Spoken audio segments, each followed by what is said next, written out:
Bonjour à toutes et à tous, bienvenue sur Misscom. Pour ceux qui me découvriraient dans cette vidéo, je suis Claire Négrier, révélatrice de personnalité d'entreprise et j'accompagne depuis plus de 12 ans TPE, PME, indépendants et même les plus grosses entreprises dans leur stratégie, dans leur communication et leur marketing, dans la stratégie à la création des outils de communication en passant par la formation.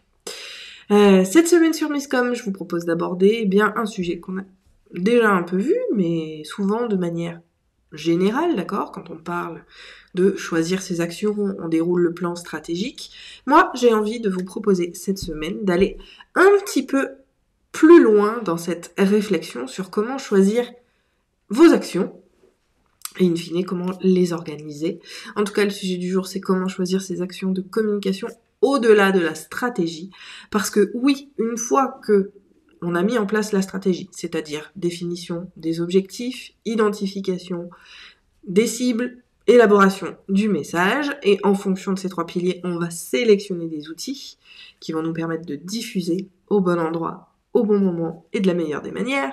Il y aura forcément plusieurs actions qui vont peut-être émaner de cette réflexion stratégique vis-à-vis de votre communication. Et justement, comment choisir ces actions de communication par rapport, à cette stratégie qu'on souhaite mettre en œuvre. L'idée, c'est de voir ensemble cette semaine, comment vous allez pouvoir les choisir et les mettre en place tout au long de cette semaine, vis-à-vis d'autres points que ceux stratégiques, bien évidemment. Donc aujourd'hui, on va vraiment rester sur l'aspect stratège, puisque c'est la vidéo du lundi est plutôt dédié à cela, et on verra plus spécifiquement, pourquoi pas, une checklist de critères, voilà. Je me laisse aussi le temps de la réflexion, et surtout d'avoir vos retours, vos questions, vos ressentis vis-à-vis du sujet, pour pouvoir, créer les autres sujets de la semaine. Voilà, donc n'hésitez pas, si vous avez des questions, à les mettre en commentaire. Si, le sujet vous inspire, n'hésitez pas non plus à liker la vidéo et inviter ou la partager à qui vous penseriez être intéressé par le sujet. On démarre tout de suite sur comment choisir ses actions de communication au-delà de la stratégie. Parce que oui, il y a cette notion-là. Parce que une stratégie, elle va pouvoir donner des réflexions, d'accord ? Peut-être que la stratégie va me dire qu'il me faut une page de vente. Peut-être que la stratégie va me dire qu'il faut qu'il serait bien de faire de la relation presse, ou en tout cas des parutions presse, ou peut-être la radio. Alors oui, je fais exprès de choisir des médias de masse, parce que ça s'appelle le mass média, pour vous prouver que la pertinence ne sera pas forcément en relation avec la réalité, notamment vis-à-vis du mass média. Le mass média, pour rappel, ce sont les grands axes de communication que sont l'affichage, la diffusion au cinéma, mais celle-là, elle est un peu spécifique maintenant. Également, la presse, papier, la télé, la radio. Et après, on a Internet, mais justement, Internet, aujourd'hui, elle est beaucoup plus spécifique et particulière. Voilà, donc ce type d'action-là, qui pourrait effectivement ressortir comme intéressant vis-à-vis de la stratégie. Cela, bien évidemment, je caricature pour que vous puissiez comprendre, étant donné l'ampleur du budget nécessaire pour faire du mass média, bien sûr que ces actions-là, même si elles pourraient être pertinentes vis-à-vis de l'axe stratégique que vous aurez défini, elles ne seront pas pertinentes pour vous, parce que pas assez ciblées, parce que beaucoup trop chères. Et donc forcément, même si elles sont écrites comme efficaces par rapport à la stratégie, on ne va pas les sélectionner. Alors du coup, comment choisir ces actions de communication ? Au-delà de la stratégie, c'est justement l'illustration, ou plutôt la contre-illustration pour vous faire comprendre cette notion-là, qu'il n'y a pas que la stratégie. Il y a d'autres notions que vous allez pouvoir prendre en compte et en considération, et qu'il faut prendre en compte et en considération pour pouvoir créer la meilleure communication qu'il soit. Alors, le premier point que j'ai envie de vous rappeler et de vous dire à travers cette vidéo, c'est de toujours sélectionner en premier lieu les supports sur lesquels vous êtes les plus à l'aise. C'est quelque chose d'essentiel parce que une communication qui va être forcée, une communication que vous ne maîtrisez pas ne sera pas qualitative. Et si elle n'est pas qualitative, elle va délivrer une mauvaise image, ou au pire, un mauvais message. Résultat des courses, votre action de communication ne sera pas du tout efficace, voire aura l'effet inverse vis-à-vis de ce que vous recherchiez. Donc le principe, c'est un petit peu comme je le dis régulièrement, et notamment sur les réseaux, en communication, avant de sortir de votre zone de confort, exploitez-la. Alors on parle de confort marketing, bien sûr, on n'est pas dans le développement personnel, malgré tout, il y a une zone de confort en termes de communication, exploitez-la à tout prix, au lieu d'essayer de sortir de ce confort-là. Encore une fois, il en va de la qualité de votre communication, et donc de la crédibilité de votre entreprise. Plus vous allez faire quelque chose qui vous anime, plus ce sera qualitatif, et aussi plus ce sera transmissible. Et bonjour Sylvie, ravie de te retrouver. Justement, tiens, je vais te prendre en exemple. Je vous rappelle, pour ceux qui me retrouvent sur le direct, n'hésitez pas à me faire un coucou en commentaire pour que je puisse voir qui est avec moi, me sentir moins seule, et puis surtout prendre votre situation en exemple, puisque je vois que le compteur monte. L'idée, là encore, c'est vraiment d'aller sur ce que vous maîtrisez le mieux. Par exemple, Sylvie, justement, après s'être essayée un peu au rédactionnel, etc., elle s'est vue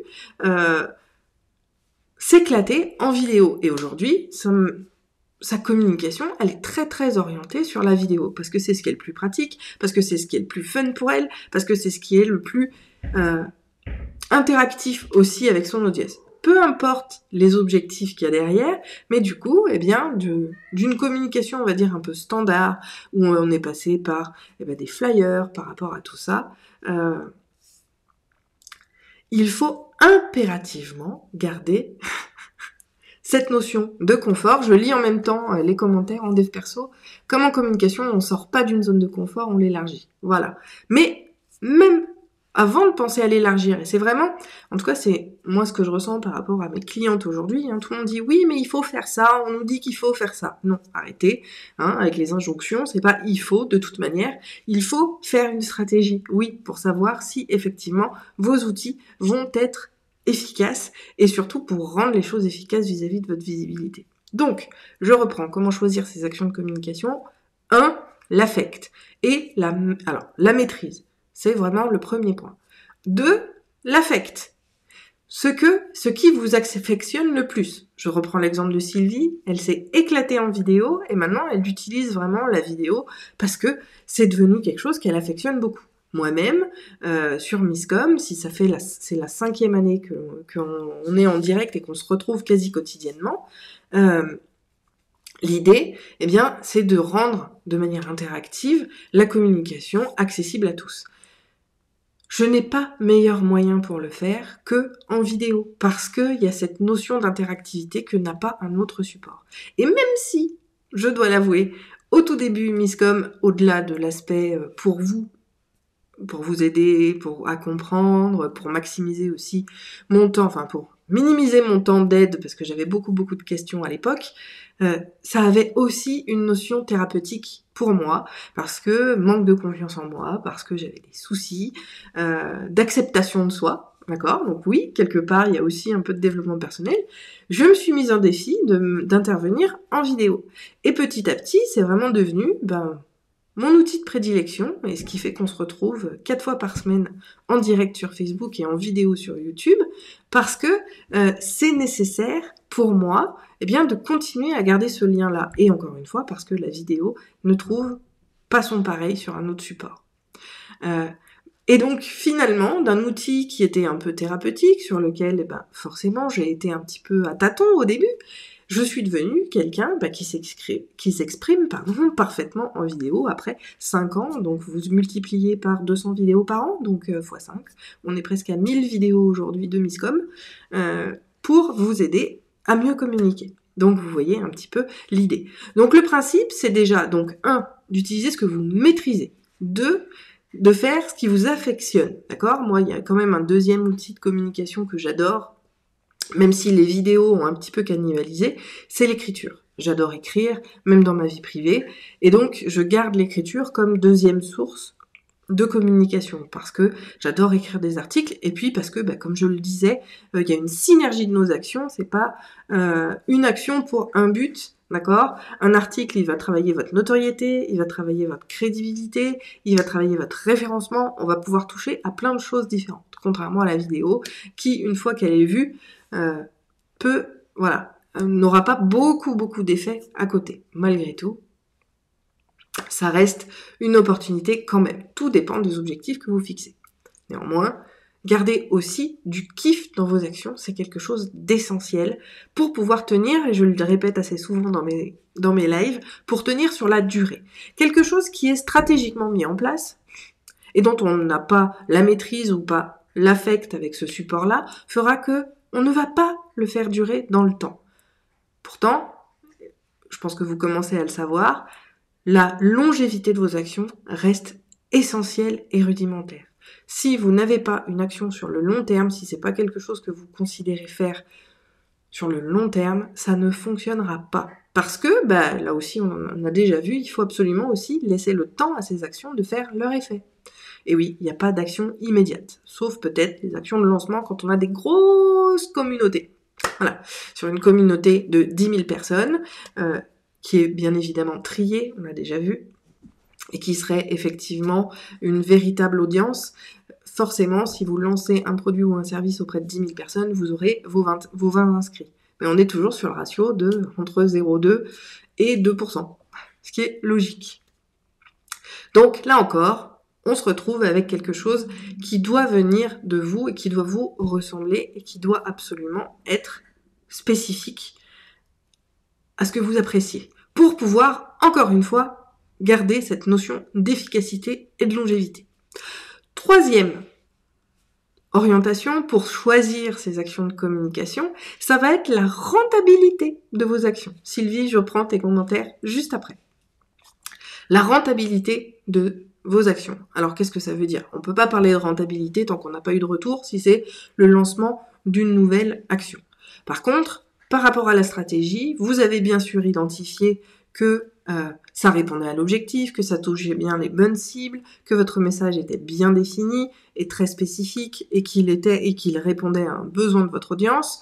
Donc, on va sélectionner le support qui va effectivement nous paraître le plus rentable, en tout cas le plus efficace. D'accord? Alors, l'efficacité, c'est par rapport à votre objectif, bien sûr. On n'est pas sur la rentabilité, ne veut pas dire financière. Rentabilité, c'est encore une fois le ROA, on le trouve sous la dénomination d'ROI, la dénomination de retour sur investissement. On va avoir plusieurs notions, qui vont intégrer cette notion de retour, de rentabilité, voilà, j'ai retrouvé le mot. Mais voyez-le comme ce qui va apporter le meilleur résultat vis-à-vis de l'objectif visé. Donc si c'est plus de visibilité, peut-être qu'une ad sera davantage efficace qu'une simple publication. Si c'est de faire le buzz, peut-être que Twitter sera un meilleur support que Facebook, parce que les buzz, c'est davantage sur Twitter qu'ailleurs. Et oui, Twitter existe toujours, mais il est vraiment devenu un média d'actualité. Donc il est très particulier, mais c'était juste pour vous présenter l'exemple. Donc là encore, on va chercher une action, ou plutôt définir une action et choisir cette action en fonction de son résultat attendu. Alors si en plus de ça, on a déjà fait une communication sur ce support-là, et que, vous le savez, on réajuste, les analyses après action sont très importantes pour pouvoir réajuster le support, le visuel, le message, avant de changer de support en tant que tel, vous allez effectivement avoir quelques jauges, quelques curseurs à manipuler pour vérifier si vous ne pouvez pas rendre votre communication encore plus efficace. Mais pour choisir vos actions, on a donc 1, ce que vous savez faire, 2, ce que vous aimez faire, 3, ce qui semble être le plus rentable, ou en tout cas qui aura le meilleur résultat attendu, et 4, et ce sera le dernier, c'est celui qu'utilise le plus votre audience. D'accord? Alors forcément, vous savez où la contacter, votre audience. Et encore une fois, et si vous n'en avez pas, justement, l'idée, ça va être de la construire. Et c'est là que vous allez pouvoir tester et voir, peut-être en lançant 2, 3 actions différentes, parce que même s'il faut prendre une seule action à la fois, ça veut pas dire qu'on n'en fait qu'une. C'est juste qu'on va lancer une action du début à la fin. Et une fois qu'on a lancé cette action du début à la fin, on va passer à la suivante. Mais ça reste indispensable de le faire effectivement de bout en bout pour être sûr d'avoir correctement communiqué. En attendant, choisir une autre façon de choisir donc une action pour être sûr à peu près qu'elle va avoir l'effet escompté, c'est bien évidemment de choisir un support sur lequel vous êtes sûr de rencontrer votre audience. Donc là, on enlève le côté je vais y arriver. Coco, il fait mal, hein. On enlève le côté maîtrise, on enlève le côté affect, on enlève le côté rendement, et on va aller vers des actions où se situe véritablement notre audience. Et même si on doit sortir là de sa zone de confort, même si on doit peut-être faire appel à un prestataire, l'idée, c'est de maximiser votre résultat et votre action. Je vois par exemple, et j'accompagne beaucoup d'entrepreneurs sur ce sujet-là, il y en a très très peu qui pensent aux relations presse. Pourtant, les relations presse vont être un outil excellent, notamment sur la communication locale. Et je vous invite tous et toutes, entrepreneurs et petites entreprises, alors les plus grosses justement, elles savent, c'est pour ça que je m'adresse plus à vous particulièrement, sachez que tous les supports de presse, d'accord, que ce soit la presse écrite, la presse papier, la presse web, la presse digitale, n'importe quelle presse locale va avoir un intérêt vis-à-vis de votre actualité parce que ils sont censés communiquer sur du local et pas de l'international ou du national. Donc, vous avez tout intérêt à sortir de cette zone de confort-là pour pouvoir faire les choses correctement vis-à-vis d'eux. Et là encore, on va maximiser en local son travail. Et vous avez aussi cette notion-là, bien évidemment, et je finirai là-dessus, c'est effectivement cette notion de est-ce que ma communication, elle est ouverte, est-ce qu'elle est accessible à tout le monde, ou est-ce qu'elle est spécifique au local. Et à partir du moment où vous avez cette notion de localité, vous allez pouvoir faire des actions beaucoup plus spécifiques vis-à-vis de cette localité-là. Pour ce qui est des entrepreneurs comme moi qui sont 100% digitalisés et qui sont sans frontières, c'est un petit peu plus délicat, mais là encore, c'est pas parce qu'on est sans frontières qu'on peut pas être local aussi. Donc vous pouvez probablement avoir un intérêt là-dessus. Alors, voilà un petit peu pour tout ça. Je vais voir, Sylvie, ce que tu nous dis. Oui, on travaille sur ses talents, un petit bilan de compétences entrepreneuriales et ça fonce. Ok, plus difficile à faire du nouveau avec l'écrit. Avec la vidéo, on peut jouer sur plusieurs angles. Mais c'est pareil avec l'écrit. Avec l'écrit, on va pouvoir également travailler les choses sous son point de vue, sous un autre angle. Il n'y a aucune limite, tout comme dans la vidéo. Simplement, à l'écrit, même si je vous encourage vraiment à écrire comme vous parlez, on va peut-être moins mâcher ses mots, on va être plus rédactionnel. Mais ça ne veut pas dire qu'on n'écrit pas comme on parle.